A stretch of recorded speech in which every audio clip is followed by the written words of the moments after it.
మాజీ మంత్రి వివేకానంద రెడ్డి హత్య కేసుకు సంబంధించి వైఎస్ అవినాష్ రెడ్డి ఇళ్లు నివాసాలపై ఈడీ అధికారులు మెరుపుదాడులకు దిగారు.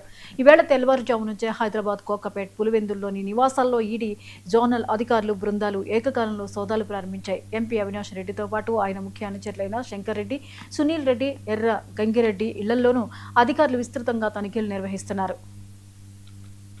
రెండు తెలుగు రాష్ట్రాల వ్యాప్తంగా దాదాపు 10 విభిన్న ప్రాంతాల్లో ఈ సోదాలు కొనసాగుతున్నట్లుగా సమాచారం. అయితే వైఎస్ వివేకానందరెడ్డి హత్యకు ముందు నగదు లావాదేవీల వ్యవహారం బయటకు రావడంతో ఈడీ రంగంలోకి దిగింది.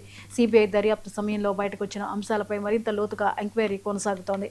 అసలు నిందితులకు ఇచ్చిన 4 కోట్ల రూపాయలు ఎక్కడి నుంచి వచ్చాయి, ఎలా వచ్చాయన్న అంశంపైనే ఈడీ అధికారులు స్పెషల్ ఫోకస్ పెట్టారు.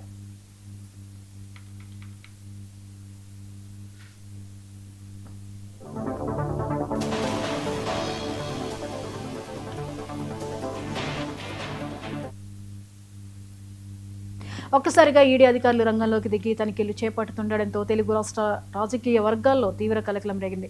సోదాల సందర్భంగా ఇళ్ల వద్ద ముందస్తుగా కేంద్ర బలగాలను భారీగా మోహరించారు. నివాసాల్లో ఉన్న కీలక పత్రాలు, ఆర్థిక లావాదేవీలకు సంబంధించిన రికార్డులను ఈడీ బృందాలు క్షుణ్ణంగా పరిశీలిస్తున్నట్లు సమాచారం. ఈ అంశంపై మరిన్ని వివరాలని రాజు అందిస్తారు. రాజు, ఎంపీ అవినాష్ రెడ్డి ఇళ్లలో ఈడీ సోదాలు జరుపుతోంది. దీనికి సంబంధించిన లేటెస్ట్ అప్డేట్స్ ఏంటి? Thank you Jyothi. Kadapa MP YSR Congress MP Avinash Reddy ఇంట్లో కూడా ఉదయం నుంచి కూడా ఈడీ అధికారులు కూడా సోదాలు నిర్వహించడం జరుగుతూ ఉంది. అయితే ప్రధానంగా కూడా వైఎస్ అవినాష్ రెడ్డికి అత్యంత సన్నిహితులుగా ఉన్నటువంటి దేవిరెడ్డి శంకిరెడ్డి, అదేవిధంగా ఈ వైఎస్ వివేకానంద రెడ్డి హత్యకు సంబంధించినటువంటి ఎవరైతే ఉన్నారో దస్తగిరి, సునీల్ యాదవ్, ఎర్రగంగిరెడ్డికి సంబంధించినటువంటి వీరి ఇళ్లలో కూడా ఉదయం నుంచి కూడా ఈడీ అధికారులు సోదాలు నిర్వహించడం జరుగుతూ ఉంది. ఒక్కొక్క ఇంటిలో కూడా ఎవరైతే ఇళ్లలో సోదాలు చేస్తుంటున్నారో వారి ఇంటి దగ్గర కూడా భారీ బందోబస్తును కూడా ఏర్పాటు చేయడం జరిగింది. ఈడీ అధికారులు కూడా ఒక్కొక్క ఇంట్లో 3 నుంచి 6 మంది అధికారులు కూడా ఈడీ అధికారులు సోదాలు నిర్వహిస్తుంటున్నారు.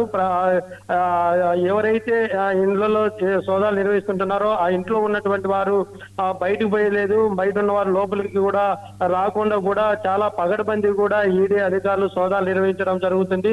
అయితే ప్రధానంగా ఇంతవరకు కూడా ఈడీ అధికారుల నుంచి కానీ ఇంతవరకు ఎలాంటి సమాచారం లేదు. అయితే ప్రధానంగా ఈ యొక్క ఈడీ అధికారులు ఉన్నట్టుగా ఉండి ఒకేసారి కూడా పులివెందుల నియోజకవర్గంలో ఈ ఈడీ అధికారులు సోదాలు నిర్వహించడము జిల్లా రాజకీయాల్లో ఆసక్తికరంగా ఉందని కూడా చెప్పవచ్చు. అయితే ప్రధానంగా ఈ యొక్క ఈడీ అధికారులు ఏ విషయంలో సోదాలు నిర్వహిస్తున్నారనేటువంటిది కూడా వేచి చూడాల్సినటువంటి పరిస్థితి అయితే ఉంది.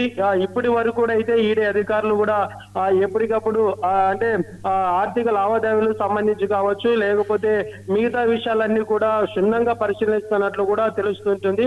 అయితే పులివెందుల నియోజకవర్గంలో కూడా ఎంపీ అవినాష్ రెడ్డి ఇంటి దగ్గర కూడా వైఎస్ఆర్ కాంగ్రెస్ పార్టీ నాయకులు కొంతమంది కూడా భారీ ఎత్తున కూడా చేరుకుంటున్నారనేది కూడా తెలుస్తున్నటువంటి పరిస్థితి అయితే ఉంది.